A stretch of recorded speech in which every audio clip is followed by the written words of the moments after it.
Vous montrez à votre client que votre solution est la plus adaptée pour sa problématique. Ça, c'est, je dirais, ça ne doit pas vous lâcher. Gardez en tête qu'un bon argumentaire de vente n'est efficace que si votre solution répond précisément aux besoins du client, doit être introduite de manière fluide, enfin introduit l'argumentaire. Donc on va voir comment construire un argumentaire commercial avec la méthode CAB.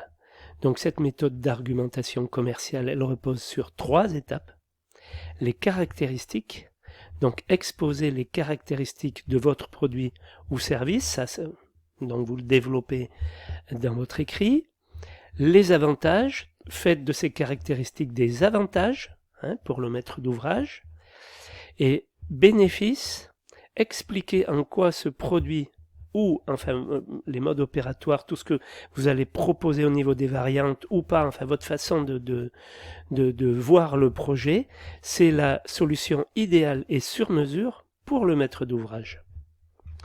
Il y a la méthode CAB plus P, donc caractéristique, il est par exemple en métal et ses poignées sont amovibles, donc vous décrivez.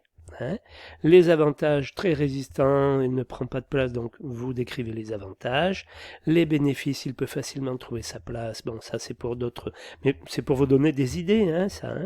Et donc la preuve, le P c'est preuve, voilà. Voyez comment, vous pouvez empiler plusieurs, en empiler plusieurs sans risquer de les abîmer.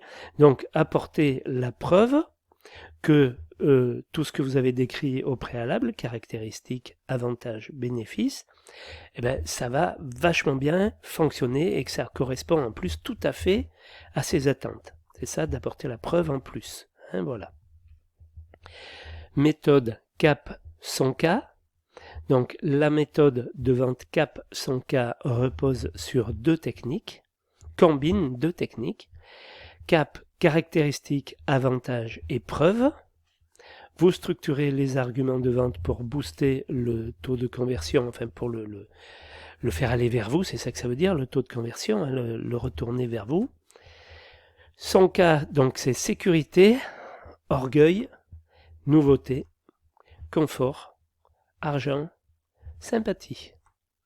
Vous ciblez les mobiles d'achat du prospect, donc vous, les mobiles d'achat, vous les connaissez, il les a définis dans le CCTP, voire enfin dans tout ce que vous aurez comme note qu'il aura pu joindre au dossier de consultation des entreprises. Donc par rapport à ces mobiles, à ce qui a fait en sorte qu'il a un besoin de construire, eh bien vous allez lui proposer, vous allez vous mettre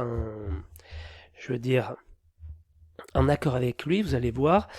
Moi je pense qu'il faut jouer surtout vis-à-vis de la sécurité, c'est important. Orgueil, bien sûr, de lui dire que ce qu'il va faire, ce qu'il va avoir comme bâtiment, c'est ce qu'il y a de plus beau, etc.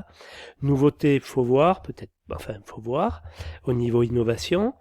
Confort, bien sûr. Confort, là, vous pouvez bien sûr jouer sur le confort.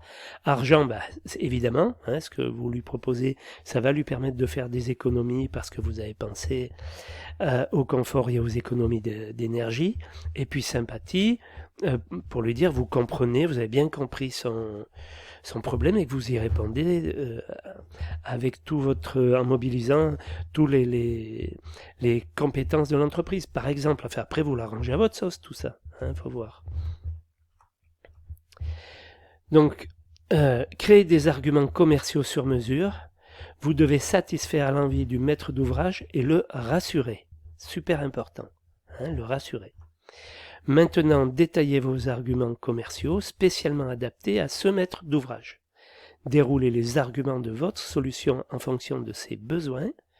Structurez votre argumentation de vente avec la méthode CAB. Voilà, donc ce que je peux vous dire sur l'argumentaire.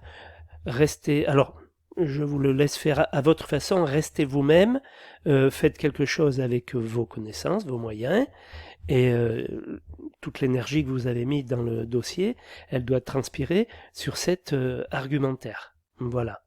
Bon courage.